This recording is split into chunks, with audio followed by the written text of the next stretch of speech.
เจ้าสบที่มันเสมอมันเคยไม่พี่น้องเอ้ยความเจ็บจะสุดเลยความไกลจะสุเมวันนี้กลับเป็นงานล่างส่องยูทูบไปทางยูทูบเบอร์ทางอาจารย์สมพรเพ็ญเมืองยมก็ได้เสนอเอาทั้งเป้าสิงห์อ่อนพลพิสุทธิ์กรรมณี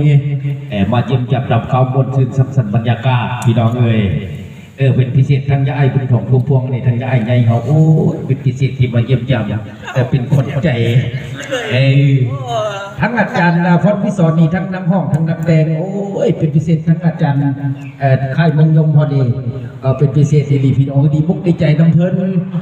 ที่ช่อง YouTube บนพันเป็นครีเอเตอร์ตัวจริงพี่น้องได้เงิน200 เหรียญแล้ว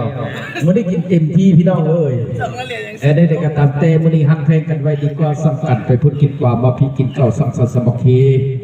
ทั้งบ่อสิงห์อ่อนพลพิสุทธิ์กรรมณีห้องกับเดินทางมาจากโอ้บนพี่น้องได้ทั้งเพลขบวนพี่น้องเอ้ยสังสรรค์บรรยากาศลูกในบ้านวัดในสวนบัดไก่ขึ้นเคียงพี่น้องเอ้ยถ้าพร้อมได้ทั้งหมดทีมงานศิลปะดนตรีเกมพร้อมไปเลยนะ